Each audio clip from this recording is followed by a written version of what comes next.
Welcome back, you guys, to Autism Live. I really quickly want to address some questions that we had come in very quickly. Jonalyn had written in and said, is there a time a child should take a break from ABA? And the immediate answer is yes. But it's with an asterisk. There's a whole bunch of reasons why somebody should take a break from ABA. But what I hear from parents a lot of time is they go, this is really hard. And this is hard for me as a family. This is hard for our child. And I would say that's a time to meet with your team and talk about, is it reinforcing enough for you and is it reinforcing enough for your kiddo? That's not a time to stop ABA.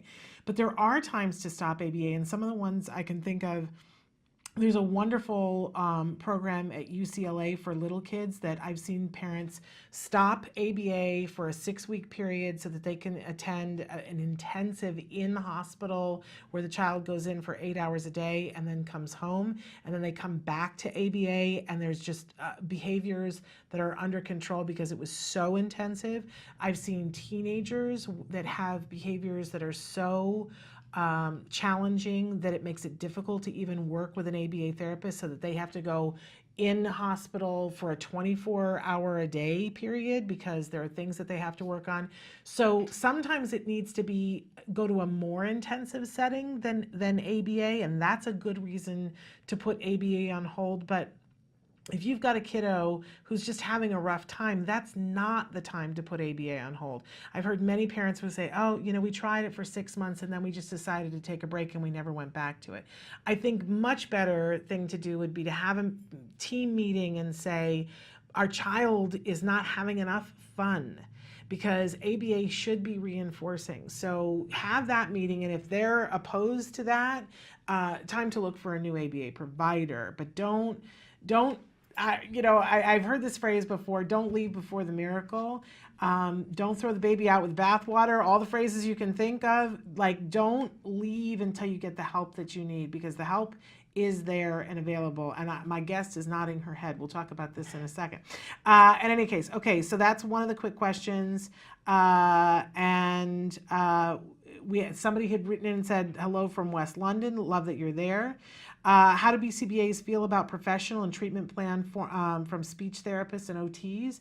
I think that most qualified BCBAs really respect and admire OTs and speech and language pathologists and what they bring to the table. I think that you will find some BCBAs who will be very adamant about the fact that they feel that what they're doing should take precedent over those things. I really think as a community, we need to be able to argue that they all happen at the same time.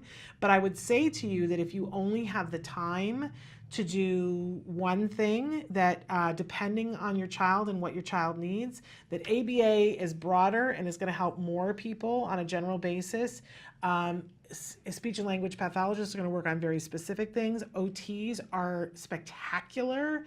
But if you could only have one, I would tell you to go for intensive ABA. That's me. I'm not a BCBA, but that's my opinion as a parent, and I've seen a lot. That's my opinion. But BCBAs tend to be very respectful and should be. Speech and language pathologists are great. OTs do important things. So, okay, I had another question in here, but can I find it? I might have to come back to you on that. Oh, I know. Another person had written in, said they changed the BCBA requirements, and could I briefly explain the changes? And no, I cannot. I could not do it, and it could not be brief. But you know what I will do is I will have somebody come in either next week or the week after who will explain all the changes for you. And also want to say, somebody else wrote in and said in Ontario, Canada, BCBAs are not regulated, but the BCAB regulates, and so I know that there are some BCBAs in Canada that are under the BCAB, and you can go to their website, bcab.com, and see who is a board certified behavior analyst. Check that out. Okay, we answered questions, so now I wanted to, they've been sitting very patiently and quietly here in the studio with us. Renee Yates is back. Why am I saying Renee? Because I have my full name on my Robin. Robin Yates. Yates. Robin Renee. Forgive me. That's a senior moment right there. And Keith Reza is back. We've had you here on the show before. Yeah, it's been fun. For people who don't know, Keith is a comedian, and Robin is here because Keith is going to be performing during the Fullerton Comedy Show that's coming up in just slightly over a week. Yeah, 8 days. Yeah. We're super excited. More, I'm excited. I'm excited. I'm going to be there. Yeah, I get to be on stage for a few minutes. They're going to let me have a microphone for a few minutes. Yeah. I don't know what they're thinking, Keith. Yeah. I was like, does she do stand-up? Because I've never seen, and she's like, yeah, you do jokes for, you know, I used to do You had done stand-up. stand-up. And now I'm going to come and do a piece from my show, Autism Monologues. Oh, that's going to be Which will be a awesome. weird thing in the middle of a comedy show, but it hopefully won't kill Yeah. everything. But in No, any I mean, case, why are we there? It's called the Comedy Show for Autism. well, I think, and my you know. stuff is comedic, so let's hope it all works out. Yeah. And it's all going to float together. Right, exactly. That is Yeah. the thing. But for people who don't know, you're a stand-up comedian, and I don't want to speak for you. How do you identify yourself, Keith? Straight. There's the comedian. No, I have a form of autism called Asperger's syndrome, and I was diagnosed when I was 13. And comedy's really saved me. It's made me more verbally and more social, and so that's how I got into it, and that's how I wanted to do comedy. Well, I love that you're here and that you are telling us this because it informs us about all the possibilities. Yeah. But in your own right, you're a brilliant stand-up comedian. Of course, you bring some of that sensibility of the fact that you see the world in a different way. I mean, really, when you think about it, that's what comics do: is stand and talk about their view of the world, and that it rings true with us, and we find it humorous. So yeah, the one thing I do take a lot of pride about with my comedy is I talk about having autism and how I see it in my eyes. And it's always, it could always go dark or light, but it's still real, you know what I mean? It lets people know of how, suffering with autism because it's hard to communicate sometimes, And I think a lot of people don't realize that with all the phones nowadays, and, so it's just so I think, like, with my comedy, a lot of people say I really open their eyes. Yeah. So, like, that's what I take a lot of pride of with my comedy. I absolutely love it. And let's recap a little bit for people who, if you missed the Jay Moore interview that we did 2 weeks ago, I'm saying it was life-changing for me. Mm-hmm. He was amazing, and he's the headliner for this performance. It's happening next Friday. Mm-hmm. October 19th at the Fox Theater in Fullerton. Really exciting for us to do that at the Fox. It's a historic theater, so it's just a really cool, fun evening for just a beautiful cause. Yes, let's talk a little bit about Fullerton Cares. It's one of my favorite organizations. I always say that I'm thinking of retiring to Fullerton because you guys have something amazing going on there. So tell us a little bit about Fullerton Cares for people who haven't seen me wax poetic about it before. Okay, great. Well, Fullerton Cares it started very grassroots in Fullerton. With Larry Hauser, who is an autism dad. An amazing and he's an amazing autism dad. He's a businessman in Fullerton. And what I love about Larry and Fullerton Cares, again, he'll be the first to tell you he didn't just completely do it on his own, but he and his son Boyd are definitely the inspiration for the foundation. And I just think it's really powerful that when Larry, in his own process of dealing with what his son Boyd was going through, immediately recognized, well, there must be other parents and families and children going through this. How can I help everybody? And I think that's amazing, because when you get something, put on your plate, like your child, your only child having autism, you're not really, I wasn't really worried about other people right in that moment. And so I just think that it's great that he used something that at first was very much a negative for him, and he turned it into this very positive thing. And so he started a foundation, of course started small, but now it's huge. And we fund autism programs in Fullerton and then surrounding areas. So a lot of money goes into the autism programs in the schools, buying, specialized equipment, different things that they might need that they might not have funds or access to. For example, they've built sensory gardens in some of the local schools, so that's been really exciting. And they also fund, what I do is I'm the community outreach director. And so they fund programs that I start and implement. So for example, I do a performing arts program for kids on the spectrum, mostly dance at CF Dance Academy in Fullerton. So we actually have a new session starting up October 26th, 7 o'clock. So that'll be great. And so we've created these social programs to reach out to the kids in our community. So it's been fantastic. It is fantastic, and it is amazing. Over the years, as I've watched you guys implement all of these wonderful things, and she's selling it a little bit short, ladies and gentlemen, because it is an entire community-based program. Even the dance program, you have kids that are neurotypical who are trained for how do they interact with kids of all abilities to be with them.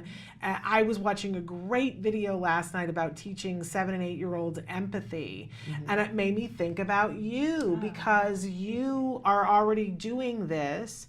And the whole community is richer for it. Those kids who are taught how to interact carry that with them through the rest of their grades, and it makes the community a better place, makes school a better place. We talk all the time on this program. We just were talking with Bonnie Yates about how contentious it can be over IEPs and how, with schools you can be butting heads like this. But at Fullerton, the school is involved with the community. The school is involved with Fullerton Cares. And part of it is that Fullerton Cares has been so amazing at saying, we're not just going to come and complain to you, we're going to give you funds. We're going to help you to make it right. We're going to work on this together. They've really created something amazing. I do think that Fullerton Cares needs to put out a manual for other communities to say, here's what we did, and here's how you guys can do it too, because I do think it's something remarkable. I agree. It's definitely been really, really unique. We have our Mardi Gras for Autism, which is our community outreach resource fair every year. And so it's not, I think as autism moms, especially veteran ones like us, right, we've all been to millions of resource fairs, but this one is so much fun. There's activities that appeal to neurotypical kids as well as kids, of course, on the spectrum. There's something for everyone. The food's always delicious, so we do that for our community. We have our various fundraisers, but something exciting that's came out of particularly the programs that I've been a part of starting is OC Kickboxing. Looked at our model that we had for dance, and Miss Janice, she formerly of OC Kickboxing, she was getting her doctorate, and so she took our model of Everybody Dance Now, which was the very heavy peer buddy component, so training kids to work with our kids so that they have that friend experience, and that she was able to take that model and implement it in a martial arts setting. She actually did her doctorate and yielded results supporting our model. So I think you're onto something with that manual, because I definitely think this is something that we can continue to do. We have our newest program, so this is really, really exciting, is we have School of Rock in Tustin. And so my youngest son actually is very involved in School of Rock. He's on the spectrum, more Asperger-y kind of, and so he really loves music, and it's given him that confidence to perform. It's given him a social group, something to feel great about. And so in taking him there and seeing how great it's been for him, we got to talking, and so they're going to let me develop a program for them, a workshop program that looks a lot like dance, but for rock music for our kids. Amazing. It's exciting. And you actually have 2 kiddos on the spectrum. I do. You're double blessed. I am. And you work in this field. I do. I mean, autism, I guess, was just always going to be my thing, but I didn't realize it. I started out substitute teaching for Orange County Department of Ed special day classes. I called my mom from the first autism classroom that I was ever placed in. Called her from lunch. I said, Mommy, I found the job I was born to do. Apparently I'm psychic. And so I always joke, but I kind of say it's all autism all the time for me, because both of my kids are on wildly different ends of the spectrum. And in learning to support my kids, support my clients, I've always been kind of on a quest to figure out what my deal was. Right. And so I always joke that I'm the last person in my family to receive an autism diagnosis. And that really helped me understand why I kind of struggled in my life. And so I think being in touch with where I am on the spectrum helps me be there for my clients and my own kids. So. And I wasn't sure if you were going to say that. I know you had shared that with me the last time, and I was like, what? But I think it's important to talk about, because I think a lot of parents see their kiddos. I remember a conversation when somebody early on was looking at my child, and we were talking about, was he on the spectrum or not? And I said, well, what is this? What is it? Like, explain it to me. Like, how would I understand it? And one of the examples that he gave was, he said, you know, people think that our kids are checked out. And he said, that's completely wrong. He said, imagine that if everything around you was turned up to an 11. Right. The light was turned up to an 11, and the sound was turned up to 11, and it was all of these things happening at once, and you couldn't dial any of them down. That what happens sometimes is that people retreat into themselves because there's too much sensory stuff happening. And I went, oh, that's me. I have sensory issues. And I said, am I on the spectrum then? Is this like, because I am much kinder to myself now than I was the rest of my life, that I would be someplace and I would just get upset and angry and be like, everybody leave me alone. Right. And sometimes throw a tantrum. But now I will say to, especially like at the checkout at the store, where my husband and my kid are talking to me and she's talking to me and there's people pushing and there's noise everywhere, I lose my cool. Right. And I now say to everyone stop. I'm only dealing with one thing right now. And if the bagger tries to talk to me, I say, excuse me, I need to focus on this. I'm much kinder to myself now because I realize I have a sensory processing issue. But a lot of parents, in that moment, I was like, do I have autism? And the first time I took him to a doctor, I was like, do I? And they, they said to me, no, you don't have autism. But I think I could probably get diagnosed with a sensory processing disorder. Sure. I think I qualify. Right. Right. But I think, it's important for people to realize that if you identify with some of these things, it's okay to ask. It is. It's okay to go and get assessed and potentially get a diagnosis. Has getting the diagnosis helped you, though? See, I feel like it's definitely helped me because people ask me the same thing, and the reason I pursued a diagnosis is because, like I said, as every person on the spectrum, I went through a lot as a child, a teenager, and especially in my 20s, also just trying to just discover how to navigate life. And so for me, to use this example, but it's true, it really was the missing piece of the puzzle that I needed to be able to understand myself. And I do think it's critical. So remember in the episode with Jay, you talked about wishing that there wasn't a stigma attached. And as a person who's a mom of a child who's very high functioning, very highly verbal, I'm also very highly verbal. And so I'm also very highly empathetic. And so for me, the stigmas that make this really, really difficult are the stigmas associated with, but you're so verbal, how could you have autism? Right. And it's like, well, because you've only talked to me about autism, music, and a couple other things that I'm great at talking about. And, we were talking about this earlier. Ask me about gardening or something, or try to make how's the weather chit chat, and I'm panic stricken. And so for me, it was critical to help me understand myself. Also, what I see happening, and this kind of happened to me, and without oversharing, kind of happened to me in my 20s, is if you give someone who's on the spectrum a different diagnosis, like a personality disorder diagnosis, or a diagnosis like bipolar, then you begin medicating a person incorrectly. And this causes another can of worms to happen. And so if you are someone who's pursuing taking care of your mental or behavioral health, it's kind of critical to have the diagnosis be correct, because then you know how to help yourself. I've taken the focus off of trying to help myself. I'm not really looking at meds or anything like that. I'm looking at behavioral stuff for myself. So how can I set goals to improve those things that are difficult for me, like chit chat, like executive functioning, certain things that are hard for me. Yeah. And so I'm looking at it like that. So for me, it was critical in understanding myself. And to me, it's critical to take the stigma off, because I go out and I talk about being a person on the spectrum, and people think, well, but you're so articulate, you're so this or that, Right. and you're so empathetic. And I think the stigma about people with autism not having empathy is probably the most difficult, because what I've noticed in my own life and with others on the spectrum, a person with autism, their empathy is typically impacted. So the person who doesn't display typical empathy is often what we focus on when we look at, for me, my empathy is too overdeveloped. I was going to say, you're probably off the charts. So so then there's people like us that get terms gullible and things like that put on us, because we're so eager to help and so impacted when someone else needs help. Yeah. So my empathy is impaired, and it is atypical, that's correct, but it's not that I'm lacking empathy or the ability to have theory of mind. I've got too much theory of mind going on.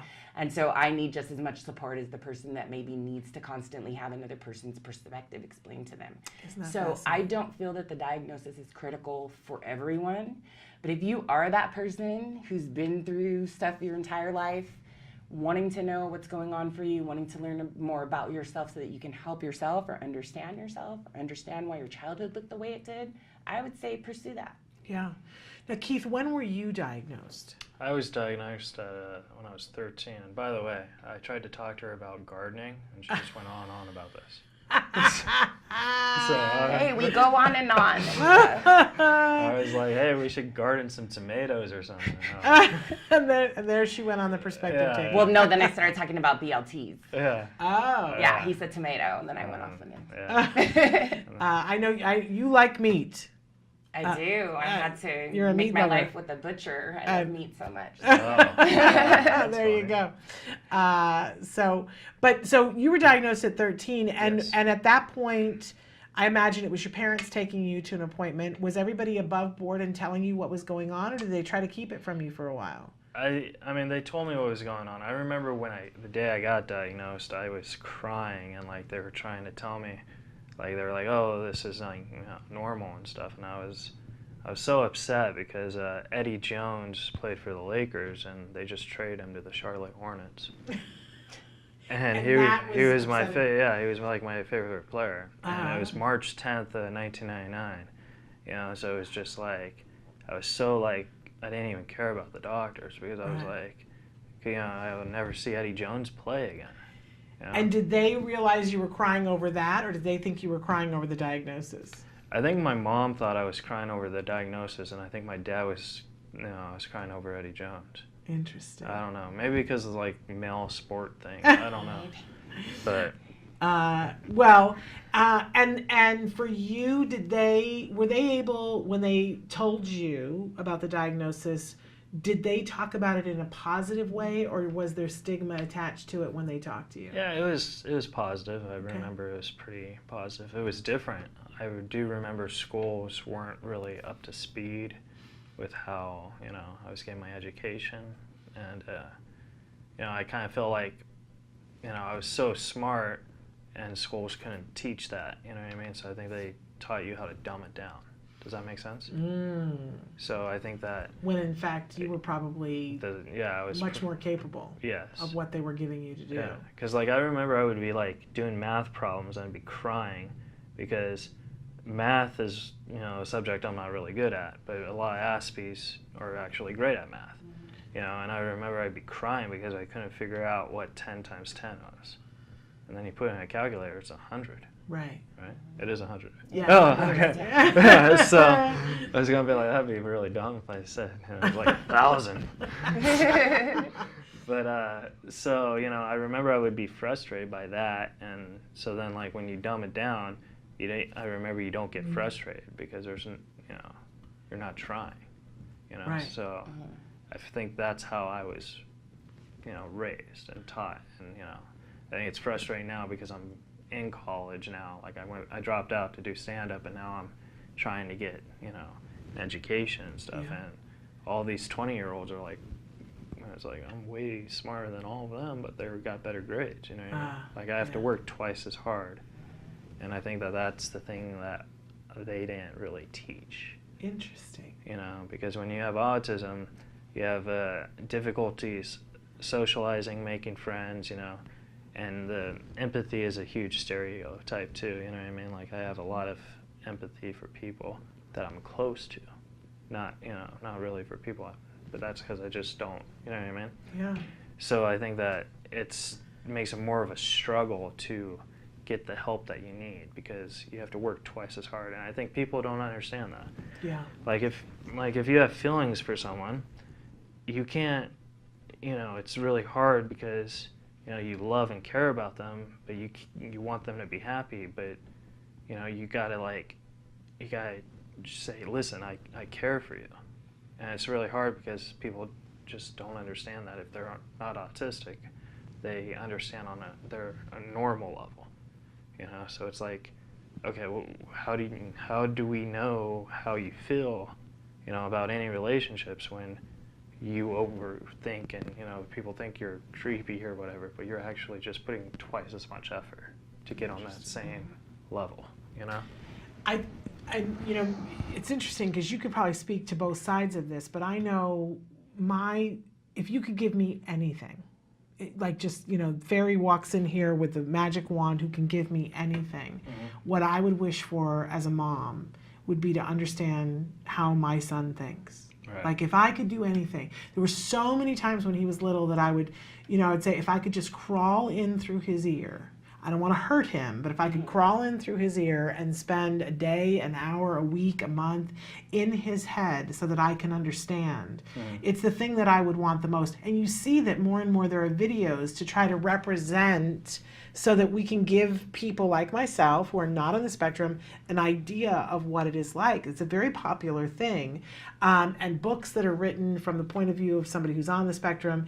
And we need to have a bunch of them because everybody's head is different. It's not like it's one size fits all. No. But I know what I want more than anything else is to be inside my son's head. I'm sure that you felt this as a mom many times. Yes. But now, does it help you now that you have gotten a diagnosis to know that at least in some ways that some of the things that you're thinking and feeling have to do with what they're doing, or is it vastly different?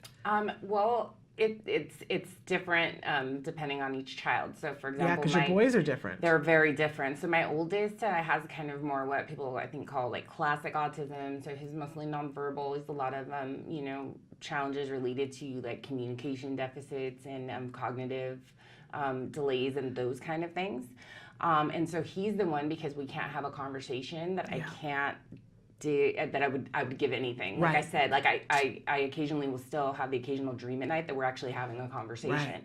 But my youngest, a lot of the things that he displays and the things he goes through, he's like kind of my little mini me in a lot of ways. And so I very much understand him. And also it's been really cool because my mom understands him very well, and she can kind of tell me, hey, you did that, you know, in response to whatever. And so she's kind of helped me kind of know how to deal with my little boy, because she knows how to deal with me, because that's my mom. Right. And so I think understanding kind of the thought process of someone with autism has helped me with my kids, and also as a professional, as a program supervisor for an ABA agency. But that being said, you know, I'm always kind of trying to tell Keith, like you know, how important it is for parents, especially if our kids are little or newly diagnosed, to be able to ask, you know, what you're going through or what life is like for you, because you're a huge source of inspiration for so many people just because you can talk.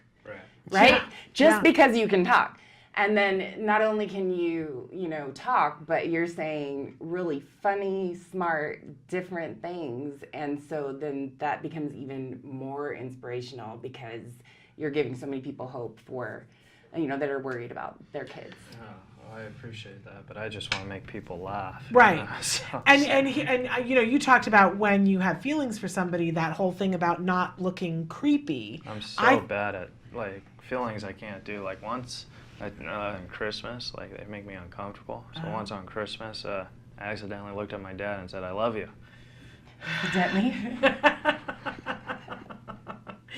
And how did your dad react? He's like, yeah, but So maybe he's not so good at it either. yeah. I think there is, there's always that intersection of how much of it is you, how much of it is being a guy or a woman, and how much of it is autism, right? But I think that there's something interesting in autism parents when we meet individuals like yourself who identify as being on the spectrum. I think we become creepy. Because we kind of stalk and we go, what can you do? Yeah. Right? And what, Keith, I want to know everything about you and I want to know everything you think because you can talk and tell me. And I think I am constantly saying to myself, check yourself, woman, act like a human being. But we get an energy. Do you feel that from autism parents? I do. You were saying how if you had a wish, you could go into your son's mind and stuff. I think every autistic person's wish, like deep down, is to be normal, and when people come up with you with questions, there's a part of you that thinks, wait, this is normal? People are actually asking about this? So I think that it's very touching because it gives us that balance of maybe we are normal and you guys are I think like that's we're closer worried to the about. truth. Well, I think that's closer to the truth. I just know, I'm sure you've seen the Asperger's Are Us guys. The band, right? They're a group of comedy. Yeah, group. There's 4 of them. They do a show, and they don't particularly love being around autism parents. Right. We've invited them to be on the show, and they're really like, you I don't guys. like it either. Yeah. Yeah, it's not the most fun for you, like right? me? Well, yeah. I mean, you're enjoying being here, but this is not the most fun for you. Let's be honest. Yeah, people, not really. Like one-on-one, I'm good, but people, it puts me uncomfortable. I think the reason is because autism, there's so many forms of autism. My autism is different from your son's autism. Yes. And my autism is different from Robin's autism, and Robin's autism is different from her son's, and stuff like that. So I think that's what people don't understand, because in my experience, everyone could tell I was different when I was a kid. Mm-hmm. And now that I'm, an adult, people can't tell. Right. And maybe it's because I could talk now, and maybe it's because I do comedy. I don't know. But so there's a lot of they think they're being funny, and they'll be like, "Oh, you're faking autism" and all that stuff, which is very insulting. Yeah. To someone who has autism. Yeah. And I think that that's just how they think, because they're used to the whole classic "you can't talk" type thing. You know what I mean? Yeah. I do. That's really a misnomer, the verbal capability. Absolutely. I'm just saying that we're almost out of time, and there's a bunch of things we want to talk about. Oh. So really quickly, Okay. you have a GoFundMe going on right now. I do. I'm trying to come up with $5,000 to film a very nice 3D HD 1-hour comedy special. And this is something we need to get behind, Keith, and help him to do this. That would be awesome. So GoFundMe.com and put in Keith Reza, Reza, and I just did it, and it corrected and went to something else. So you have to do it twice and put in Reza. It's also on my Facebook, the link. And so, what is your Facebook? Keith Reza, or Real Keith Reza. Okay. And you will see when you find it on GoFundMe, it shows a magazine cover. It says The Rec Room. Right. Yes, that's it. And so that's where we're filming. You're at the right place. And so you can donate there. There's no donation that's too small to make. So help Keith out. Yeah, I would appreciate it. Right? Yeah. And I'm going to be with both of these fabulous people and Jay Moore. Have you seen Jay Moore do stand-up before? I actually open for Jay. Mm-hmm. Oh, on a regular basis? Yeah. How awesome is that, Keith? Oh, he's awesome. He's one of the best comics ever. And isn't he? He's hilarious. And he's taught me so much. So you're going to be opening for him again at the Fullerton Comedy Show, and that is happening on Friday. Friday, October 19th. So, and you can buy tickets on Fullerton Cares Facebook. You can go to Eventbrite, put in Fullerton Cares Comedy Show for Autism. I know autism-live has a link to ticket sales, and I have it on my website. It's on your website. I think KeithReza.com. Yes, and then also too, he has a great podcast.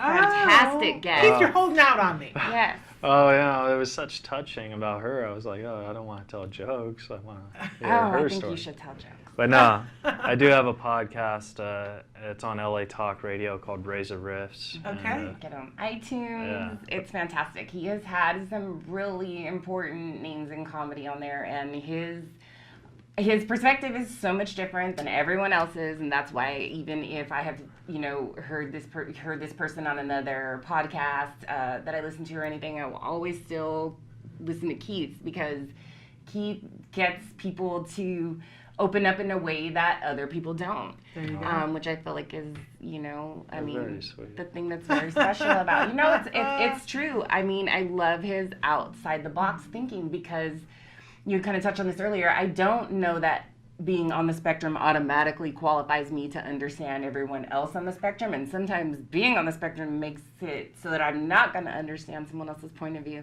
And so he's so outside the box that he's definitely got us all just, oh, I never thought of it that way. And so when he's interviewing these really important people that have kind of had the same generic questions asked of them, when they talk to Keith, it's totally different. Of course Awesome. it is. I think that's amazing. And you mentioned that you've got dance classes starting when? We do. So we have Everybody Dance now at CF Dance Academy in Fullerton. We have that starting October 26th. It's a Friday night, 7 o'clock, so 7 to 8. We have a 6-week program, and then it ends in the Christmas showcase. Okay. So it's going to be exciting. And we don't have the exact launch date for School of Rock Tustin, Okay. but we're doing that. And the final cool thing we're doing is I've partnered with the psych department at East Los Angeles College Southgate branch, and we are starting what we think is the first ever community college vocational program, enhanced RBT certification. Yay! Yes. So, because that's one of my big ones, is it's really hard to walk into a community college right now and walk out with a trade. Yeah. Yeah. And so this is an important field. It's expanding. We definitely need RBTs, people that are trained. Registered behavior technicians, you guys. We talk about it on the show all the time.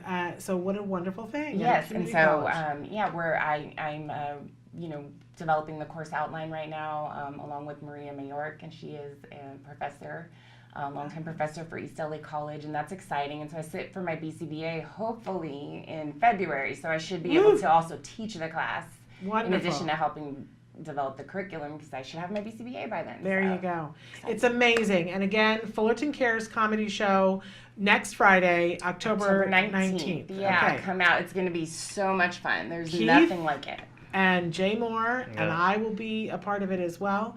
That's Sure, all. great. We're over. We're like over by 5 minutes. But I just want to and thank all of our guests today, and say that we will be back next Thursday, not live on Wednesday next week, but back next Thursday. And in the interim, I'm going to go see The Boys Next Door on Friday, and I hope that we'll be talking about that next Thursday. But I hope some of you will join me this weekend. It opens on Friday, CRE Outreach. But until next Thursday, give your kiddos a hug from me and one for you too. Bye-bye for now.